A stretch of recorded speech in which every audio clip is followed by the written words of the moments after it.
ಇವತ್ತೇನು press meet ಕರೆದಿರೋಂಥ ಉದ್ದೇಶ ತಮ್ಮೆಲ್ಲರಿಗೂ ಗೊತ್ತೇ ಇದೆ. 12/1/2020 ಮಧ್ಯಾಹ್ನ ಕಾಂಗ್ರೆಸ್ ಮುಖಂಡರಾದಂತಹ ರಾಜೀವ್ ಗೌಡ್ರು ನಗರಸಭೆ ಪೌರಾಯುಕ್ತರು ಮತ್ತು ನಗರಸಭೆ ವರ್ಕರ್ಸ್ ಬಗ್ಗೆ ಭಾಳ ಅವೇಳನಕಾರಿ ಮತ್ತು ಅವೆಚ್ಚವಾಗಿ ಮಾತಾಡಿರೋದನ್ನು ತಾಲೂಕಿನ ಜಾತ್ಯತೀತ ಜನದ ಎಲ್ಲ ಮುಖಂಡರುಗಳು, ತಾಲೂಕಿನ ಮತದಾರರು ಮತ್ತು ಎನ್ ರವಿಕುಮಾರ್ ಅವರ ಅಭಿಮಾನಿಗಳು ಇದನ್ನು ಖಂಡಿಸ್ತಾ ಇದ್ದೀವಿ. 2026 ಮಧ್ಯಾಹ್ನ ಮಾನ್ಯ ಕಾಂಗ್ರೆಸ್ ನಾಯಕರಾದಂತಹ ರಾಜೀವ್ ಗೌಡರು ಒಂದು ಫ್ಲೆಕ್ಸಿ ವಿಷಯದಲ್ಲಿ ನಮ್ಮ ನಗರಸಭೆಯ ಪೌರಾಯುಕ್ತರನ್ನ ಫೋನ್ ಮುಖಾಂತರ ಮಾತಾಡಿದ್ದಾರೆ. ಫ್ಲೆಕ್ಸಿ ಯಾಕೆ ತೆಗೆಸಿದ್ದೀರಿ ಅಂತಂದ್ಬಿಟ್ಟು ಕ್ವಶನ್ ಮಾಡಿದ್ದಾರೆ. ಅದು ರೋಡ್ಗೆ, ಕೋಟೆ ಸರ್ಕಲಲ್ಲಿ ರೋಡ್ಗೆ ಅಡ್ಡಲಾಗಿ ಇಟ್ಟಿದ್ದಾರೆ ಸರ್. 2-3 ಸಾರಿ ಅಲ್ಲಿ ಗಾಡಿಗಳು ಹೊಡ್ಕೊಂಡು ಅಲ್ಲಿ ಅಪಘಾತ ಆಗಿದೆ. ಅದರಿಂದ ಪಬ್ಲಿಕ್ಕು ಏನು ಕಂಪ್ಲೇಂಟ್ ಮಾಡಿದ್ದಾರೆ, ಅದರ ಮುಖಾಂತರ ನಾವು ಆ ಬ್ಯಾನರ್ ತೆಗೆದು ಇಲ್ಲಿ ಆಫೀಸಲ್ಲಿ ಇಟ್ಟಿದ್ದೀವಿ ಅಂತ ಹೇಳಿದ್ದಾರೆ ಅಮ್ಮ. ಆದರೆ ಅವರ ವರ್ಷನ್ ಹೆಂಗಿದೆಯಾ ಅಂತಂದರೆ, ಅವರ ನಾಯಕತ್ವದ ಗುಣಗಳೂ ಇಲ್ಲ, ಒಂದು ಸಂಸ್ಕಾರನೂ ಗೊತ್ತಿಲ್ಲ ಆತನಿಗೆ.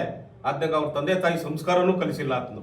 ಆ ರೀತಿಯಾದಂಥ ವರ್ತನೆ ಮಾಡಿ ಆ ಮಹಿಳಾ ಒಬ್ಬ ಅಧಿಕಾರಿನ ಏಕವಚನದಲ್ಲಿ ಅನ್ಪಾರ್ಲಿಮೆಂಟರಿ ವರ್ಡ್ ಮತ್ತು ಪೌರ ಕಾರ್ಮಿಕರನ್ನ ಒಳಗೊಂಡಂತೆ ಏಕಾಏಕಿ ದೌರ್ಜನ್ಯವಾಗಿ ಒಬ್ಬ ಹಿಟ್ಲರ್ ಪ್ರವೃತ್ತಿಯಾಗಿ ಮಾತಾಡಿದ್ದಾರೆ. ಈ ವಿಷಯದ ಬಗ್ಗೆ ಆ ಅಧಿಕಾರಿ ಮತ್ತು ಇವರ ಮಧ್ಯೆ ಏನು ಆ ಕಾನ್ವರ್ಜೇಷನ್ ಏನು ನಡೀತಾ ಇತ್ತೋ ಅದ್ರ ಮಧ್ಯೆ ಶಾಸಕರನ್ನ ತಂದಿದ್ದಾರೆ ಇವರು ರಾಜೀವ್ ಗೌಡ್ರು. ಏನು ಅಂತಂದರೆ, ಆ ಸೋಳೆ ಮಗ ಅವನ ಅಮ್ಮನ ಅಂತ ಅಂದ್ಬಿಟ್ಟು ಈಗ ಏಕವಚನದಲ್ಲಿ ಮಾತಾಡಿದೆ. ಅಂದರೆ ಇದು ಒಬ್ಬ ನಾಯಕತ್ವದ ಒಂದು ಗುಣಗಳಿಲ್ಲದೆ ಅಂತಹ ಒಬ್ಬ ಸಂಸ್ಕಾರ ಇಲ್ಲದಂತಹ ಅವಿದ್ಯಾವಂತ ಅವನು ರಾಜೀವ್ ಗೌಡ. ಇದು ಎಲ್ಲ ಇಡೀ ರಾಜ್ಯದ ಒಂದು ನ್ಯೂಸ್ ಆಗಿದೆ. ಇವತ್ತು ಪೌರ ಕಾರ್ಮಿಕರು ಇವತ್ತು ಅದನ್ನ ವಿರೋಧವಾಗಿ ಮೆರವಣಿಗೆ ಮಾಡಿದ್ದಾರೆ. ಮತ್ತು ಆ ಪೌರಾಯುಕ್ತೆ ಅವರೂ ಸಹ ಇವತ್ತು ಕಂಪ್ಲೇಂಟ್ ಲಾರ್ಜ್ ಆಗಿದೆ. ನಮ್ಮ ನಾಯಕರನ್ನ ಏನು ಮಾತಾಡಿದ್ದೇನೆ ಸಿಂಗ್ಯುಲರ್ ಆಗಿ ಇವತ್ತು ನಾವು ಸಹ ಇವತ್ತು ಕಂಪ್ಲೇಂಟ್ ಲಾರ್ಜ್ ಮಾಡಿ FIR ಆಗಿದೆ. ಇದು ಆತ್ಮಿಗೆ ಶೋಭೆ ತರುವಂಥ ವಿಷಯ ಅಲ್ಲ. ಇದನ್ನ ಬಂದಾಗ ರಾಜಕಾರಣ ಮಾಡ್ಕೊಂಡ್ಲಿ, ಆದರೆ ವೈಯಕ್ತಿಕವಾಗಿ ತಾಯಿ ತಂದೆ ಹೆಂಡತಿ ಅಂತಂತ ಮಾತಾಡೋದು ಆತನಿಗೆ ಯಾವುದೇ ಶೋಭೆ ತರೋದಲ್ಲ. ಆತನು ಏನು ಇವತ್ತು ಇಡೀ ಸ್ಟೇಟು ಇವತ್ತು ಅವನು ಮಾತಾಡಿರುವಂತಹ ದಾಟಿನ ಎಲ್ಲ ಸಾರ್ವಜನಿಕರು ಇವತ್ತು ಖಂಡನೆ ಮಾಡ್ತಾ ಇದ್ದಾರೆ. ಇದು ಒಬ್ಬ ಶಾಸಕರಿಗಾಗಿರ್ಬೋದು, ಶಾಸಕರ ಅಭಿಮಾನಿಗಳಾಗಿರ್ಬೋದು ಮತ್ತು ಮತದಾರರಿಗೆ ಆತನು ಅಗೌರವ ತೋರಿಸಿದ್ದಾನೆ ಅಂತ ನನ್ನ ಅಭಿಪ್ರಾಯ. ಅವತ್ತು ತಕ್ಷಣ ಇವತ್ತು ಕಾನೂನು ಕ್ರಮ, ಇದನ್ನ ವಿರೋಧವಾಗಿ ಕಾನೂನು ಕ್ರಮ ತಗೋಬೇಕು ಮತ್ತು ತಕ್ಷಣ ಪೊಲೀಸ್ ಸಿಬ್ಬಂದಿ ಅದನ್ನು ಬಂಧಿಸಬೇಕು ಅಂತ ಅಂದ್ಬಿಟ್ಟು ನಾವು ಪೊಲೀಸ್ನಲ್ಲಿ ನಾವು ಒತ್ತಡ ಮಾಡ್ತಾ ಇದ್ದೀವಿ. ಶಾಸಕರು ಈಗ 2.25 ವರ್ಷ ಆಗಿದೆ ಶಾಸಕರಾಗಿ. ಇವತ್ತು ತಾಲೂಕಲ್ಲಿ ಒಂದು ಸಣ್ಣ ಘಟನೆ ಇವತ್ತು ಇದುವರೆಗೂ ನಡೆದೇ ಇರೋ ಥರ ಕಾಪಾಡ್ಕೊಂಡು ಹೋಗ್ತಾ ಇದ್ದಾರೆ. ಇವತ್ತು ನಾವು ಇಲ್ಲಿ ಬರಬೇಕಾದ್ರೆ ಅವರು ನಮಗೆ ಒಂದು ಡೈರೆಕ್ಷನ್ ಕೊಟ್ಟರು, ರಾಜೀವ್ ಗೌಡ್ನ ಪರವಾಗಿ ಅದನ್ನ ಯಾವುದೇ ಅದನ್ನ ನೀವು ಮಾತಾಡಬಾರ್ದು, ಅದನ್ನ ಫೋನ್ಗಳು ಮಾಡಬಾರ್ದು, ನೀವು ನಮ್ಮ ಕೆಲಸ ಏನಿದೆ ಅಷ್ಟು ಮಾತಾಡ್ಕೊಂಡು ಬರಬೇಕು ಅಂತ ಅಂದ್ಬಿಟ್ಟು ಒಂದು ಡೈರೆಕ್ಷನ್ ಹೇಳಿದ್ದಾರೆ ನಮಗೆ. ಅಂಥ ಒಬ್ಬ ಸಂಸ್ಕಾರವಂತನ್ನ ಈ ರೀತಿ ಮಾತಾಡೋದು ಭಾಳ ಅವಿವೇಕದ ಕೆಲಸ. ಇದನ್ನು ನಾವೆಲ್ಲನೂ ಇಡೀ ಕ್ಷೇತ್ರದ ಮತದಾರರಾಗಿರ್ಬೋದು, ಮುಖಂಡರುಗಳಾಗಿರ್ಬೋದು, ಆಮೇಲೆ ಎಲ್ಲರೂ ಸಹ ಇದನ್ನು ನಾವು ಖಂಡಿಸಬೇಕಾಗಿದೆ. ಇವತ್ತು ನಮ್ಮ ಕ್ಷೇತ್ರದ ಡೆಪ್ಯೂಟೆಡ್ ಕ್ಯಾಂಡಿಡೇಟ್ ಆದಂಥ ರಾಜೀವ್ ಗೌಡರು ನಮ್ಮ ನಗರಸಭೆ ಆಯುಕ್ತರು ಮತ್ತು ಅಧಿಕಾರಿ ವರ್ಗ ಮತ್ತು ಎಲ್ಲರನ್ನೂ ಕೂಡ ಭಾಳ ಕ್ಷಣಿಕವಾಗಿ ಅವ್ರ ಮನೆ ಕೆಲಸದವ್ರನ್ನು ಕೂಡ ಮಾತಾಡಲಿಕ್ಕೆ ಸಾಧ್ಯ ಇಲ್ಲ, ಅಷ್ಟು ಹೀನಾಮಾನವಾಗಿ ಮಾತಾಡಿದ್ದಾರೆ. ಖಂಡಿತ ಯಾರೇ ಗೌರ್ಮೆಂಟ್ ಸರ್ಕಾರಿ ನೌಕರರು ಇದ್ರ ಬಗ್ಗೆ ಭಯ ಪಡಬೇಡ್ರಿ, ನಾವು ನಿಮ್ಮ ಜೊತೆ ಇರ್ತೀವಿ. ಎಂಥ ಸಂದರ್ಭದಲ್ಲೂ ಕಾನೂನು ಪ್ರಕಾರ ಕೆಲಸ ತಗೋಬೇಕೆ ಹೊರತು ಈ ಅವಾಚ್ಯ ಶಬ್ದಗಳಿಂದ ಯಾವತ್ತೂ ನಾವು ಅಧಿಕಾರಿಗಳಿಂದ ಕೆಲಸ ತಗೊಳ್ಳೋಕ್ಕಾಗಲ್ಲ. ಇದನ್ನು ಮನಗಾಣಬೇಕು ರಾಜೀವ್ ಗೌಡರು. ಅದ್ರ ಜೊತೆಗೆ ನಮ್ಮ ನೆಚ್ಚಿನ ಶಾಸಕರು, ಜನಪ್ರಿಯ ಶಾಸಕರು, ವಿರೋಧ ಪಕ್ಷದವರು ಕೂಡ ಒಂದು ಮಾತು ಕೂಡ ಮಾತಾಡಿದೆ, ಒಂದು ಒಳ್ಳೆಯ ಕೆಲಸ ಆಗ್ತಾಯಿದೆಪ್ಪ, ತಾಲೂಕು ಚೆನ್ನಾಗಿದೆ ಅಂತ ಮಾತನಾಡೋಂಥ ಟೈಮಲ್ಲಿ ಇವರು ಭಾಳ ಆ ಶಬ್ದಗಳು ಕೇಳಿದ್ರೇ, ಯಾಕಂದರೆ ಅವ್ರ ಬಾಯಲ್ಲಿ ಆ ಶಬ್ದ ಬರಬಾರದು. ಕಾರಣ ಏನಂದರೆ ಅವರು ಒಬ್ಬ ಜನಪ್ರತಿನಿಧಿ, ಜನಗಳ ಮಧ್ಯೆ ನಿಂತು ತಾಲೂಕಲ್ಲಿ ಎಲ್ಲ ಪ್ರಜೆಗಳ ಹತ್ರ ಹೋಗಿ ಓಟ್ ಹಾಕ್ಸ್ಕೊಂಡಿರ್ತಕ್ಕಂಥ ಜನ ಬಾಯಲ್ಲಿ ಅದು ಬರಬಾರ್ದು. ಖಂಡಿತವಾಗಿ ಇದೇ ರೀತಿ ಮುಂದುವರೆದ್ರೆ ನಮ್ಮ ಮುನಿಯಪ್ಪನವ್ರು ಹೇಳ್ದಂಗೆ 16,000 ಜನ ಸೇರಿ ಒಂದು ದೊಡ್ಡ ಪ್ರತಿಭಟನೆ ಮಾಡಬೇಕಾಗ್ತದ. ಆಮೇಲೆ ಈಗೇನಾಗಿದೆ ಇದಕ್ಕೆ ಕಾನೂನು ರೀತಿ ಅವ್ರ ಮೇಲೆ ಕ್ರಮ ಜರುಗಿಸಲೇಬೇಕು. ಆ ಕಾನೂನು ರೀತಿ ಕ್ರಮ ಏನಾದರೂ ಜರುಗಿಲ್ಲ ಅಂತಂದಾಗ ನಾವು ಅದನ್ನು ದೊಡ್ಡ ಹೋರಾಟ ಮಾಡ್ತೀವಿ ಅಂತ ತಮ್ಮ ಮುಖೇನ ಅವರಿಗೆ ಹೇಳಲಿಕ್ಕೆ ಬಯಸ್ತೀನಿ. ಯಾವತ್ತೂ ನಾಲ್ಗೆ ಚೆನ್ನಾಗಿಟ್ಕೋಬೇಕು. ಅವರು ಕೂಡ ಸಮಾಜದಲ್ಲಿ ಜನಗಳ ಜೊತೆ ಇರಬೇಕು ಅಂದಾಗ ಬಾಯಿ ಭಾಳ ಶುದ್ಧವಾಗಿ ಇಟ್ಕೊಬೇಕು ಅಂತ ಅವರು ಬುದ್ಧಿ ಮಾತು ಹೇಳ್ತಾ ಅವರ ಮಾಡಿರ್ತಕ್ಕಂಥ ಕೆಲಸನ ಖಂಡಿಸ್ತಾ ಇದ್ದೀನಿ. ಆಯುಕ್ತರ ಬಗ್ಗೆ, ನಮ್ಮ ಶಾಸಕರ ಬಗ್ಗೆ, ಕ್ಷೇತ್ರದ ಮತದಾರರ ಬಗ್ಗೆ ಕಾಂಗ್ರೆಸ್ ಮುಖಂಡ ರಾಜೀವ್ ಗೌಡರು ಏನಿವತ್ತು ಅವಾಚ್ಯ ಶಬ್ದಗಳಿಂದ ಮಾತಾಡಿದ್ದಾರೆ. ಇದನ್ನು ಇಡೀ ಕ್ಷೇತ್ರದ ಜಾತ್ಯತೀತ ಜನತಾದಳದ ಮುಖಂಡರು ಮತ್ತು ಕಾರ್ಯಕರ್ತರು ಇದನ್ನು ಖಂಡನೆ ಮಾಡ್ತಾ ಇದ್ದೀವಿ. ಸುಮಾರು 20-30 ವರ್ಷದಿಂದ ಬೇರೆ ಪಕ್ಷದವರು ಆಡಳಿತ ಇದ್ದರೂ ಸಹ ಇದುವರೆಗೂ ಇಂಥ ಅವಾಚ್ಯ ಶಬ್ದಗಳನ್ನು ಒಬ್ಬ ಅಧಿಕಾರಿ ಮೇಲೆ ಮಾತಾಡಿ ಮತ್ತು ಹೇಗೀಗ ಅಧಿಕಾರಯುತ ಶಾಸಕರ ಬಗ್ಗೆ ಅಗ್ರವಾಗಿ ಮಾತಾಡಿರೋದು ಅಂದರೆ ಇದು ಮೊದಲನೇ ಸಾರಿ.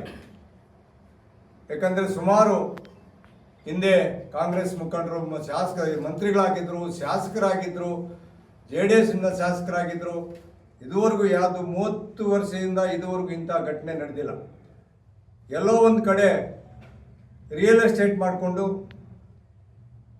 ಏನಿವತ್ತು ಜನ ಕಷ್ಟ ಸುಖಗಳನ್ನ ಅರಿದಿರ, ಅವರ ಒಂದು ಮನೋಭಾವನ ಅರಿದಿರ ಇವತ್ತು ಈ ಕಾರ್ಯಕರ್ತರ ಮೇಲೆ, JDS ಕಾರ್ಯಕರ್ತರು ಮತ್ತು ಶಾಸಕರ ಮೇಲೆ ಮತ್ತು ಅಧಿಕಾರಿಗಳ ಮೇಲೆ ಈ ಥರ ಒಂದು ಪ್ರಯೋಗ ಮಾಡಿರೋದು ಅಂದರೆ, ಅವಾಚ್ಯ ಶಬ್ದದಿಂದ ಪ್ರಯೋಗ ಮಾಡಿರೋದು ಅಂದರೆ ಇದಕ್ಕೆ ನಾವೆಲ್ಲರೂ ಸೇರಿಕೊಂಡು ಖಂಡನೆ ಮಾಡ್ತೀವಿ. ಇದನ್ನು ಇವತ್ತು ನಾವು JDS ಪಕ್ಷದಿಂದ ಅವ್ರ ಮೇಲೆ ಕಂಪ್ಲೇಂಟ್ ಕೂಡ ಲಾಂಚ್ ಮಾಡಿದ್ದೀವಿ. ಯಾಕಂದರೆ ಅಮ್ಮನು ಅಕ್ಕನು ಅಂತ ಶಾಸಕರು ಮಾತಾಡಿರುವಾಗ ಇಡೀ ಕ್ಷೇತ್ರದ ಏನು ಮತದಾರರಿಗೆ ಮತ್ತು ಇವತ್ತು JDS ಪಕ್ಷದ ಮುಖಂಡರಿಗೆ ಆಗ್ತಕ್ಕಂಥ ಅವಮಾನ, ಇದನ್ನು ಪೊಲೀಸರು ಮುಂದಿನ ಕ್ರಮ ತೆಗೆದುಕೊಳ್ಳಿಲ್ಲ ಅಂತ ಹೇಳಿದ್ರೆ ಮುಂದಿನ ದಿನಗಳಲ್ಲಿ ಒಂದು ದೊಡ್ಡ ಪ್ರತಿಭಟನೆ ಆಗ್ತದೆ. ಇಂಥವ್ರನ್ನ ಈ ಕ್ಷೇತ್ರದಿಂದ ಓಡಿಸೋದು ಒಳ್ಳೆಯದು ಅಂತ ಈ ಸಂದರ್ಭದಲ್ಲಿ ಹೇಳಕ್ಕೆ ಇಚ್ಛೆ ಪಡ್ತೀನಿ. ಮಾತಾಡ್ತೀನಿ. ಆಮೇಲೆ ಈ ಶಾಸಕರಾಗಿ ರಾಜ್ಯ ಮಟ್ಟದ ನಾಯಕರಾಗಿ ಸೇವೆ ಸಲ್ಲಿಸಿರ್ತಕ್ಕಂಥ ಶಾಸಕರಿದ್ದಾರೆ. ಇಲ್ಲಿವರೆಗೂ ಕೂಡ ಕ್ಷೇತ್ರದ ವ್ಯಾಪ್ತಿಯಲ್ಲಿ ಈ ರೀತಿ ಉದ್ದಟತನದಿಂದ, ಸರ್ವಾಧಿಕಾರಿ ಧೋರಣೆಯಿಂದ, ಅವಾಚ್ಯ ಶಬ್ದಗಳಿಂದ ಮಾತಾಡಿ ರಾಜಕಾರಣ ಮಾಡಿದಂಥವರು ಯಾರೂ ಇಲ್ಲ. ಇವರು ಈ ಕ್ಷೇತ್ರದವರಲ್ಲ, ಎಲ್ಲ ಹೊರಗಡೆಯಿಂದ ಬಂದಿದ್ದಾರೆ. ಬಂದು ಅವರ ಬುದ್ಧಿವಂತಿಕೆಯಿಂದ ಜನರ ಮನಸ್ಸು ಗೆಲ್ಕೊಳ್ಳೋ ಪ್ರಯತ್ನ ಮಾಡಿದ್ರೆ ಅದಕ್ಕೆ ನಾವು ಒಪ್ಪಬಹುದಿತ್ತು. ಅದು ಬಿಟ್ಟು ಜನಪ್ರತಿನಿಧಿನ ಬಹಳ ವಿವೇಚನಾಯುತವಾಗಿ ಈ ಕ್ಷೇತ್ರದಲ್ಲಿ ಆಡಳಿತ ನಡೆಸ್ತಾ ಇರತಕ್ಕಂಥ BN ರವಿಕುಮಾರ್ ಅವರ ಬಗ್ಗೆ ಅವಹೇಳನಕಾರಿಯಾಗಿ ಅವಾಚ್ಯ ಶಬ್ದಗಳಿಂದ ಮಾತಾಡಿರ್ತಕ್ಕಂಥದ್ದು ನಿಜವಾಗಲೂ ಕ್ಷೇತ್ರದ ಕಾರ್ಯವ್ಯಾಪ್ತಿಯಲ್ಲಿ ಪ್ರತಿಯೊಬ್ಬ ವ್ಯಕ್ತಿಯೂ ಕೂಡ ಒಕ್ಕರನಿಂದ ಇದನ್ನು ಖಂಡಿಸ್ತಕ್ಕಂಥ ಪ್ರಕ್ರಿಯೆ ಮುಂದುವರಿತಾ ಇದೆ. ಈಗಾಗಲೇ ಇಂಥ ಜನ ಈ ಕ್ಷೇತ್ರದ ವ್ಯಾಪ್ತಿಯಲ್ಲಿ ಓಡಾಡ್ತಿದ್ದಾರೆ ಅಂತ ನಾವು ನಾಚಿಕೆ ಪಟ್ಕೊಳ್ಳುವಂಥ ಸ್ಥಿತಿಗೆ ಬಂದಿದ್ದೀವಿ. ಇನ್ನು ಮುಂದೆ ಕೂಡ ಇಂಥವರಿಗೆ ಯಾವ ರೀತಿ ಬುದ್ಧಿ ಕಲಿಸ್ಬೇಕು ಅಂತಕ್ಕಂಥ ರಾಜಕೀಯ ಪ್ರಬುದ್ಧರು ಈ ಕ್ಷೇತ್ರದ ವ್ಯಾಪ್ತಿಯಲ್ಲಿದ್ದಾರೆ. ಇವರಿಗೆ ಒಳ್ಳೆ ಬುದ್ಧಿ ಕಲಿಸ್ಕೊಟ್ಟು ಇಲ್ಲಿಂದ ಬೇಗ ಕ್ಲಿಯರ್ ಮಾಡೋದು ಯಾವ ರೀತಿ ಅನ್ನೋ ಒಂದು ವ್ಯವಸ್ಥೆ ಮುಂದುವರಿತದೆ ಇನ್ನು ಮುಂದಿನ ದಿನಗಳಲ್ಲಿ. ಸೊ ಒಟ್ಟಾರೆ ಹೇಳ್ತೇನೆ, ಎಷ್ಟು ಸಮಾಜ ಸೇವಕರಾದರೂ ಬಂದು ಕ್ಷೇತ್ರದ ವ್ಯಾಪ್ತಿಯಲ್ಲಿ ಜನರಿಗೆ ಉತ್ತಮವಾದಂಥ ಸೇವೆ ಮಾಡೋದಕ್ಕೆ ಸ್ವಾಗತಾರ್ಹವಿದೆ. ಇಂಥ ವಿವೇಚನ ರಹಿತವಾಗಿರ್ತಕ್ಕಂಥ ಜನ ಎಲ್ಲ ಒಂದು ಕಡೆ ಶಾಂತಿಯುತವಾಗಿರ್ತಕ್ಕಂಥ ಶಿಡ್ಲಘಟ್ಟ ವಿಧಾನಸಭಾ ಕ್ಷೇತ್ರದ ವ್ಯಾಪ್ತಿಯಲ್ಲಿ ಗಲಭೆಗಳನ್ನು ಸೃಷ್ಟಿ ಮಾಡಿ ಒಬ್ಬರ ಮೇಲೆ ಒಬ್ಬರು ನೆತ್ತಿಕಟ್ಟಿ ಅಧಿಕಾರಿಗಳಿಗೆ ತರ್ಟನ್ ಮಾಡಿ ಒಬ್ಬ ಮಹಿಳಾ ಪೌರಾಯುಕ್ತೆ ಕಾನೂನಿನ ವ್ಯಾಪ್ತಿಯಲ್ಲಿ ಮಾತಾಡ್ತಾ ಇದ್ರು ಕೂಡ ನಾನು ಚಪ್ಪಲಿಯನ್ನು ಹೊಡಿಸ್ತೀನಿ, ಬೆಂಕಿ ಹಿಡಿಸ್ತೀನಿ. 31 ವಾರ್ಡ್ಗಳಲ್ಲಿ ಕೂಡ ನಾನು ಹೇಳ್ದಂಗೆ ಕೇಳುವಂಥ ಜನ ಇದ್ದಾರೆ. ಅವರೆಲ್ಲರನ್ನು ತಂದು ನಗರಸಭೆಗೆ ಮುತ್ತಿಗೆ ಹಾಕಿಸ್ತೀನಿ. ಈ ಪದ ಜೋಡಣೆಗಳೆಲ್ಲ ನಿಜವಾಗಲೂ ಕೂಡ ನಾಗರಿಕ ಸಮಾಜ ಒಪ್ಪುವಂಥದ್ದಲ್ಲ. ಇದನ್ನು ಒಟ್ಟಾರೆ ಖಂಡಿಸಬೇಕು ಅಂತೇಳಿ ಈ ಕ್ಷೇತ್ರದ ಜನರಲ್ಲಿ ನಾನು ಮನವಿ ಮಾಡಿ ಯಾವುದೇ ಒಬ್ಬ ಮುಂಚೂಣಿ ನಾಯಕ ಆಗಿರ್ತಕ್ಕಂಥವನು ಇದುವರೆಗೂ ಕೂಡ ಯಾವುದೇ ಒಬ್ಬ ಅಧಿಕಾರಿ ಬಗ್ಗೆ ಆಗಲಿ ಅಥವಾ ವಿರೋಧ ಪಕ್ಷದ ನಾಯಕರ ಬಗ್ಗೆ ಆಗಲಿ ಇಷ್ಟೊಂದು ಅಗ್ರವಾಗಿ ಮಾತಾಡಿರ್ತಕ್ಕಂಥ ಉದಾಹರಣೆ ಇರಲಿಲ್ಲ. ಯಾಕಂದರೆ ಇವತ್ತು ಶಾಸಕರು ಶಿಡ್ಲಘಟ್ಟ ವಿಧಾನಸಭಾ ಕ್ಷೇತ್ರದಲ್ಲಿ ತಮಗೆಲ್ಲ ಗೊತ್ತಿರೋ ಹಾಗೆ ಯಾವ ರೀತಿ ಕೆಲಸ ಕಾರ್ಯಗಳು ಮಾಡ್ತಾ ಇದ್ದಾರೆ, ಪಕ್ಷಾತೀತವಾಗಿ ಇಡೀ ಕ್ಷೇತ್ರದಲ್ಲಿ ಅವರು ಶಿಕ್ಷಣಕ್ಕೆ, ಆರೋಗ್ಯಕ್ಕೆ ಮತ್ತು ಇಡೀ ಒಂದು ರಸ್ತೆಗಳ ವಿಚಾರವಾಗಿ ಎಲ್ಲ ಸರ್ವತೋಮುಖ ಅಭಿವೃದ್ಧಿಗಾಗಿ ಯಾವ ರೀತಿ ಅವರು ಕೆಲಸ ಮಾಡ್ತಾ ಇದ್ದಾರೆ ಅಂತಕ್ಕಂಥದ್ದು ಎಲ್ಲರಿಗೂ ಗೊತ್ತಿರ್ತಕ್ಕಂಥ ವಿಚಾರ. ಅದೊಂದು ಕಡೆ ಆದರೆ ಇಲ್ಲಿ ಒಬ್ಬ ಒಂದು ಪಕ್ಷದ ಪ್ರತಿನಿಧಿಯಾಗಿ, ಯಾಕೆಂದರೆ ಈಗ ಲಾಸ್ಟ್ ಟೈಮ್ ಎಲೆಕ್ಷನ್ನಲ್ಲಿ ಆತ ಕಾಂಗ್ರೆಸ್ ಪಕ್ಷದಲ್ಲಿ ಬಿ ಫಾರಂ ತಗೊಂಡು ಸೋತಿರ್ತಕ್ಕಂಥ ಅಭ್ಯರ್ಥಿ ಒಬ್ಬ ಪಕ್ಷದ ಮುಂಚೂಣಿ ನಾಯಕ ಆತ ಬೇರೆ ಒಂದು ಪರಿಕೀಯನಾಗಿ ಬಂದಿರತಕ್ಕಂಥ ಒಬ್ಬ ಮನುಷ್ಯ ಆತ. ಇಲ್ಲಿ ಹುಟ್ಟಿ ಬೆಳೆದಿರ್ತಕ್ಕಂಥ ಮನುಷ್ಯ ಅಲ್ಲ, ಈ ರೈತರ ಬಗ್ಗೆ ಗೊತ್ತಿರ್ತಕ್ಕಂಥ ವಿಚಾರ ಗೊತ್ತಿರ್ತಕ್ಕಂಥ ಮನುಷ್ಯ ಅಲ್ಲ, ಅಥವಾ ನಮ್ಮ ಶಿಡ್ಲಘಟ್ಟ ಪ್ರಕೃತಿ ಬಗ್ಗೆ ಅದಕ್ಕೆ ಯಾವುದೇ ರೀತಿಯಾದಂಥ ಒಂದು ಮಾಹಿತಿ ಗೊತ್ತಿಲ್ಲದೆ ಇರ್ತಕ್ಕಂಥ ಮನುಷ್ಯ. ಅಂಥ ಒಬ್ಬ ಮನುಷ್ಯ ಬಂದು ಇಲ್ಲಿ ಒಂದು ಪಕ್ಷದ ಮುಂಚೂಣಿ ನಾಯಕನಾಗಿ, ಒಬ್ಬ ಪಕ್ಷದ ನಾಯಕನಾಗಿ, ಒಂದು ಮುಂಚೂಣಿ ನಾಯಕನಾಗಿರ್ತಕ್ಕಂಥ ವ್ಯಕ್ತಿ ಈ ರೀತಿ ಒಬ್ಬ ಅಧಿಕಾರಿಗಳನ್ನು ಮತ್ತು ಇಲ್ಲಿರ್ತಕ್ಕಂಥ ಸರ್ವತೋಮುಖ ಅಭಿವೃದ್ಧಿ ಮಾಡ್ತಕ್ಕಂಥ ಒಬ್ಬ ಶಾಸಕರನ್ನು ಅವಹೇಳನಕರವಾಗಿ, ತುಚ್ಛವಾಗಿ ಮಾತಾಡಿರ್ತಕ್ಕಂಥದ್ದು ನಿಜವಾಗ್ಲೂ ಕೂಡ ಪ್ರತಿಯೊಬ್ಬ ಶಿಡ್ಲಘಟ್ಟ ವಿಧಾನಸಭಾ ಕ್ಷೇತ್ರದಲ್ಲಿ ಪ್ರತಿಯೊಬ್ಬ ನಾಗರಿಕನೂ ಕೂಡ, ಪತ್ರಿಕಾ ಮಾಧ್ಯಮ ಅಲ್ಲ, ಪ್ರತಿಯೊಬ್ಬ ನಾಗರಿಕನೂ ಕೂಡ ಇದನ್ನು ಖಂಡಿಸ್ತಕ್ಕಂಥ ಒಂದು ವಿಚಾರ ಅಂತ ಈ ಸಂದರ್ಭದಲ್ಲಿ ಹೇಳಕ್ಕೆ ಇಷ್ಟಪಡ್ತೀನಿ. ಆತ ಮಾತಾಡಿರ್ತಕ್ಕಂಥ ಮಾತುಗಳು ಎಲ್ರಿಗೂ ಗೊತ್ತಿದೆ, ಯಾವ ರೀತಿ ಮಾತಾಡಿದ್ದಾರೆ ಅಂತ ಹೇಳ್ಬಿಟ್ಟು. ಒಬ್ಬ ಹೆಣ್ಣು ಮಗಳು ಜೊತೆಗೆ ಪೌರ ಕಾರ್ಮಿಕರು ಆಯಮ್ಮ ಪದೇ ಪದೇ ಹೇಳ್ತಾ ಇದ್ರು ಕೂಡ, ಗೌರವಯುತವಾಗಿ ಹೇಳ್ತಾ ಇದ್ರು ಕೂಡ ಆತ ಮಾತಾಡ್ತಕ್ಕಂಥ ರೀತಿ ನೋಡ್ತಾ ಇದ್ರೆ ಅದು ನಿಜವಾಗ್ಲೂ ಕೂಡ ಶಿಡ್ಲಘಟ್ಟ ವಿಧಾನಸಭಾ ಕ್ಷೇತ್ರದಲ್ಲಿ ಒಬ್ಬೊಂದು ಪಕ್ಷದ ನಾಯಕನಾಗಿ ಮುಂದುವರಿತಕ್ಕಂಥ ಒಂದು ದೌರ್ಬಲ್ಯ ನಮ್ಮ ಶಿಡ್ಲಘಟ್ಟ ಒಂದು ವಿಧಾನಸಭಾ ಕ್ಷೇತ್ರಕ್ಕೆ ಬಂದಿದೆಯಲ್ಲ, ಇದು ನಿಜವಾಗ್ಲೂ ಕೂಡ ನಮ್ಮ ಶಿಡ್ಲಘಟ್ಟದೊಂದು ದುರಂತ. ಒಂದು ರಾಷ್ಟ್ರೀಯ ಪಕ್ಷ ಅಂತ ಹೇಳ್ಕೊಳ್ತಕ್ಕಂಥ ಒಂದು ಕಾಂಗ್ರೆಸ್ ಪಕ್ಷಕ್ಕೆ ಒಂದು ಪ್ರತಿನಿಧಿಯಾಗಿ ಇವತ್ತು ಆತ ನಿಂತ್ಕೊಂಡಿರೋದು ಕೂಡ ನಮ್ಮ ಶಿಡ್ಲಘಟ್ಟ ತಾಲೂಕು ದುರಂತ ಅಂತನೂ ಈ ಸಂದರ್ಭದಲ್ಲಿ ಹೇಳೋದಕ್ಕೆ ಬಯಸ್ತಾ ಇದ್ದೀವಿ. ನಾಯಕನ ಲಕ್ಷಣಗಳಿರಬೇಕು. ಆತ ಬೇರೆ ಯಾರಾದರೂ ಒಬ್ಬ ಬೇರೆ ಹಿಂಬಾಲಕರು ಯಾರಾದ್ರು ತಪ್ಪು ಮಾಡಿದ್ರೆ ಆತನ ತಿದ್ದಕ್ಕಂಥ ಒಂದು ಪರಿಸ್ಥಿತಿ ಆತನಲ್ಲಿರಬೇಕು. ಆತ ಇಂಥ ಒಂದು ಪರಿಸ್ಥಿತಿ ಇರ್ತಕ್ಕಂಥ ಒಬ್ಬ ನಾಯಕನಾದರೆ ಆತನ ಹಿಂದೆ ಇರ್ತಕ್ಕಂಥ ಜನ ಯಾವ ರೀತಿ ಇರ್ತಾರೆ ಅಂದರೆ ಇದನ್ನು ನಾವು ಅರ್ಥ ಮಾಡ್ಕೋಬೇಕಾಗ್ತದೆ. ಅಂದರೆ ಈ ಸಂದರ್ಭದಲ್ಲಿ ಅವ್ರು ನಿಜವಾಗ್ಲೂ ಕೂಡ ಈ ಒಂದು ನಮ್ಮ ಶಾಸಕರ ಬಗ್ಗೆ ಅವ್ರಿಗೆ ಮಾತಾಡೋಕ್ಕೆ ಕನಿಷ್ಠ ಆತನ ಒಂದು ಕಾಲಿನ ಬೆರಳಿಗೆ ಕೂಡ ಆತನಿಗೆ ಯೋಗ್ಯತೆ ಇಲ್ಲ ಅಂತ ಮಾತಾಡೋದಕ್ಕೆ ನಿಜವಾಗ್ಲೂ ಕೂಡ. ಯಾಕೆಂದರೆ ಶಾಸಕರು ಮಾಡ್ತಾ ಇರ್ತಕ್ಕಂಥ ಕಾರ್ಯವೈಖರಿ, ಮಾಡ್ತಾ ಇರ್ತಕ್ಕಂಥ ಮಾತುಗಳು ಏನು, ಆ ಮಾತುಗಳು ಇದುವರೆಗೂ ಕೂಡ ಶಾಸಕರು ಇಷ್ಟು ವರ್ಷಗಳಿಂದ ಅವರು ನಮ್ಮ ಶಾಸಕರಾಗಿ, ಒಬ್ಬ ಸಮಾಜ ಸೇವಕರಾಗಿ ಸುಮಾರು ವರ್ಷಗಳಿಂದ ನಮ್ಮ ಶಿಡ್ಲಘಟ್ಟದಲ್ಲಿ ಕೆಲಸ ಮಾಡ್ತಾ ಇದ್ದಾರೆ. ಯಾವತ್ತೂ ಕೂಡ ವಿರೋಧವಾಗಿರ್ತಕ್ಕಂಥ ವಿರೋಧ ಪಕ್ಷದ ನಾಯಕರು ಕೂಡ ಅವರು ನೋವಾಗೋ ಥರ ಮಾತಾಡಿರ್ತಕ್ಕಂಥ ನಿದರ್ಶನ ಇಲ್ಲ, ಉದಾಹರಣೆಗಳೇ ಇಲ್ಲ. ಒಬ್ಬ ಸಣ್ಣ ಮಗು ಬಂದರೂ ಕೂಡ ಮಗುನ ಎತ್ತಿ ಕಾಲ ಮೇಲೆ ಕುಣಿಸ್ಕೊಂಡು ಮಾತಾಡಿಸ್ತಕ್ಕಂಥ ಪರಿಸ್ಥಿತಿ ಇರ್ತಕ್ಕಂಥ ಒಬ್ಬ ಶಾಸಕರ ಬಗ್ಗೆ ಅಷ್ಟೊಂದು ನಾವು ಆ ಮಾತುಗಳು ಮಾತಾಡೋಕ್ಕೆ ಅಂತಾರೆ ಬೇಜಾರಾಗ್ತದೆ. ಅಷ್ಟೊಂದು ತುಚ್ಛವಾಗಿ ಮಾತಾಡೋದಂದರೆ ನಿಜವಾಗ್ಲೂ ಇಂಥ ಒಬ್ಬ ಮನುಷ್ಯ ಇವತ್ತು ಶಿಡ್ಲಘಟ್ಟದಲ್ಲಿ ಒಂದು ಪಕ್ಷಕ್ಕೆ ಪ್ರತಿನಿಧಿಯಾಗಿ ಬರ್ತಾನೆ ಅಂತ ಹೇಳಿದ್ರು ಕೂಡ ಒಂದು ನಾಚಿಕೆಯಾಡು ಅಂತ ಹೇಳಿಬಿಟ್ಟು ಈ ಸಂದರ್ಭದಲ್ಲಿ ನಾವೆಲ್ಲರೂ ಕೂಡ ಪ್ರತಿಯೊಬ್ಬ ನಾಗರಿಕರು, ಅದು ಪಕ್ಷಾತೀತವಾಗಿ ಹೇಳ್ತಾ ಇದ್ದೀವಿ, ನಮ್ಮ JDS ಪಕ್ಷ ಒಂದೇ ಅಲ್ಲ, ನಿಜವಾಗ್ಲೂ ಕೂಡ ಆ ಕಾಂಗ್ರೆಸ್ ಪಕ್ಷದವರು ಕೂಡ ಅದನ್ನು ಉಗಿಬೇಕು. ಇನ್ನು ನೀನು ನಾಯಕತ್ವಕ್ಕೆ ನಾಲಾಯಕ ಮನುಷ್ಯ, ನೀನು ಈ ಪಕ್ಷದ ಈ ಊರಿನವರಲ್ಲ, ಈ ತಾಲೂಕಿನವರಲ್ಲ, ನೀನು ಹೋಗಿ ಫಸ್ಟ್ ಆಚೆ ಅಂತ ಹೇಳ್ಬಿಟ್ಟು ಅದು ಉಗಿಬೇಕು ಅಂತ ಕೆಲಸ ಇವತ್ತು ಈ ಒಂದು ಶಿಡ್ಲಘಟ್ಟ ವಿಧಾನಸಭಾ ಕ್ಷೇತ್ರದಲ್ಲಿ ನಡೀಬೇಕು. ಯಾಕಂದ್ರೆ ಇವತ್ತು ಆತನ ಮುಂದೆ ಇಟ್ಕೊಂಡು ಮಾಡಿದ್ರೆ ನಿಜವಾಗ್ಲೂ ಆ ಪಕ್ಷಕ್ಕೆ ಕೂಡ ಅವಮಾನ ಆಗ್ತದೆ. ಆ ರೀತಿಯಲ್ಲಿ ಇವತ್ತು ಆತ ನಡ್ಕೊಂಡಿದ್ದಾನೆ. ನಿಜವಾಗ್ಲೂ ಕೂಡ ಈ ಎಲ್ಲ ಒಂದು ವಿಚಾರಗಳನ್ನ ನಾವು ಮಾತಾಡೋದಾದ್ರೆ ನಿಜವಾಗ್ಲೂ ಕೂಡ ರಾಜೀವ್ ಗೌಡ ಅಂತ ಹೆಸರು ಏನಿದೆ ಅಂತ ಹೇಳ್ತಾ ಇದ್ದಾರೆ. ಅವರು ಆ ಪಕ್ಷದವರು ಇವತ್ತು ದಂಗೆ ಎಂದು ಅದನ್ನು ಓಡಿಸ್ಬೇಕಾಗಿರ್ತಕ್ಕಂಥ ಒಂದು ಸ್ಥಿತಿ ಬಂದಿದೆ.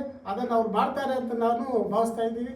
ಜೊತೆಗೆ ಅವನು ಆತ ಮಾಡಿರ್ತಕ್ಕಂಥ ಒಂದು ಇವತ್ತೇನು ಮಾತುಗಳಿದೆ ಅದು ನಿಜವಾಗ್ಲೂ ಕೂಡ ಪ್ರತಿಯೊಬ್ಬ ಶಿಡ್ಲಘಟ್ಟ ವಿಧಾನಸಭಾ ಕ್ಷೇತ್ರದ ಎಲ್ಲ ಪ್ರತಿಯೊಬ್ಬ ಮತದಾರರು ಕೂಡ ಅದನ್ನು ಖಂಡಿಸ್ತಕ್ಕಂಥ ಒಂದು ಕೆಲಸ ಆಗ್ಬೇಕಂತ ಹೇಳ್ಬಿಟ್ಟು ಈ ಸಂದರ್ಭದಲ್ಲಿ ಹೇಳಕ್ಕೆ ಇಷ್ಟಪಡ್ತೇನೆ. ಒಬ್ಬ ಜನಪ್ರತಿನಿಧಿನ ಶಿಡ್ಲಘಟ್ಟ ತಾಲೂಕಲ್ಲಿ ಜನ ಯಾವ ರೀತಿ ನೋಡ್ತಾವಂತ ಅದು ಮನಗಂಡದೆ ಅವ್ರನ್ನ ಯಾವ್ಯಾವ ರೀತಿ ಮಾತಾಡಿದ್ದಾರೆ ಅಂತ ಆ ಕೆಟ್ಟ ಮಾತು ನಮ್ಮ ಬಾಯಲ್ಲಿ ಕೇಳಬಾರ್ದು. ಆದರೂ ಕೂಡ ನಮಗೆ ಭಾಳ ನೋವಾಗ್ತದೆ.